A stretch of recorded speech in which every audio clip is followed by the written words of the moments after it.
Well, Leona Watson from the Cheeky Food Group has been cooking up a storm for over a decade with her Cheeky team building classes. During that time, Leona had to make the transition from a small business owner managing day to day to an efficient and much larger operation. A few years ago, following his phenomenal success in MasterChef and with nearly 100 staff, Master Patisserie chef Adriano Zumbo was facing that same transitional journey. Leona caught up with him to share her experiences. Oh, delicious. Yeah. Thank you. No worries.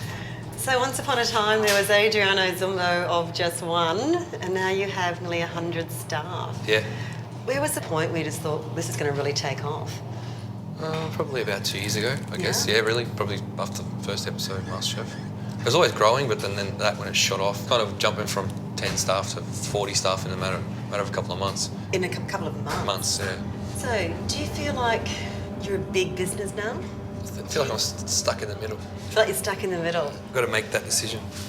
That is exactly it. About 3-4 years ago, I realised that I wasn't really a small business anymore. I wasn't a lounge room business. I had staff who wanted careers. I had massive overheads, which I'm sure you have as well. And somewhere on the line, I had to make the decision that I wasn't just someone who threw these really great cooking parties, but that I was actually a business owner. And I had to really decide that I had to be so much more skilled in a whole pile of areas, like more on the finance and investment and management and leadership, where if you're having your business growing, that you kind of have to be all over a little bit before you can actually hand that over to someone else. Where do you stop being a baker and start being a real business owner? Yeah. And an entrepreneur? I mean, you're an entrepreneur now. Yeah, I think in the last couple of weeks, I think a few people brought that to my attention. Oh, really? Okay. Well, I think I'm starting to realise I'm not a chef anymore, you know. I don't really... Does that freak you out a bit? Yeah, it does a bit. I mean, Yeah. I guess I love cooking, but you know, I've got to be true to myself, and I'm not a chef anymore, really. Now, there's only one of you. Yeah. You've already got 4 stores here. What's that piece that if you could get that right, it would really either do one of 2 things. One, either help your company grow more quickly in a structured way, or B, maybe even give Adriano a little bit of his life back. What area of your business do you think that could be?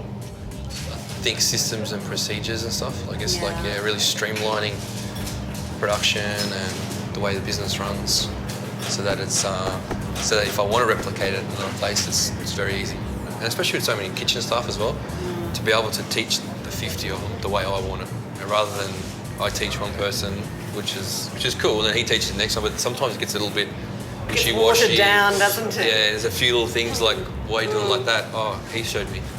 And you know, so like it's just making sure they're all doing it one way. Tell you what, one of the things that we're looking at is actually videoing. So I'm actually doing the videoing of the training, and then so it's part of the induction, and then once a week everyone has to just keep looking at it until they've really got it, because it's your words, it's your...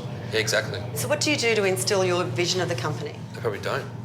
No, that's a really big thing, because that is the thing that just can then, it could be a visual thing, like you obviously being a baker, you're very kinesthetic, it's about, touch, taste, all the senses.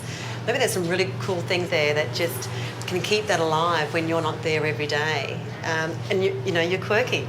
You can come up with some good answers on that one. So, but I'd highly recommend something, even if we get the people together, as opposed to just a dinner, is even having a quick 1 hour at the start of that, kind of a state of the nation. Here's how we're travelling. Here's where we've absolutely smashed it in the last quarter, the last year. So proud of you all as a team, and here's where we're going to be focusing on for the year ahead. And now let's go and eat and drink and have a great time. That can really help bond a team and get them heading exactly where you want them to go.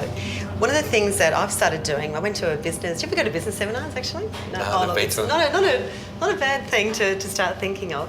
But at this one, I learned all about this thing, getting everyone together for all of 10 minutes once a day. And what everyone talks about is, our key thing is own it, do it, smash it. That's what we have at Cheeky. And the first thing everyone talks about is, what is it that you smashed yesterday? What was it that was absolutely sensational that you did? And it's interesting because it actually gives you real insight into what they feel really proud of, which could be quite different to what you actually think would be really good for driving the business. So it can show where maybe they're a little bit off, or it can show whether you've so missed what's a great big motivator and a driver for those individuals. That's really good. And then what we ask is, what are the 3 things you're going to do today? Whatever you do today, you're going to do them, and what are you going to do really, really well? And it's interesting that, and it shows up then also where people are stuck. Then we go, so what have you smashed? What are you focusing on today? And where are you stuck doing it? And that one little 10 minutes can just set your team up for the whole day. And if you've got, say, 50 people, you can have them, in your little groups now, you can have them doing that, and it really increases the productivity. It's quite mind-blowing, actually, what it can do. Yeah, and then you can maybe just jump in once a week and jump in on everyone's groups around the whole kitchen, and and then just really see what your teams are up to.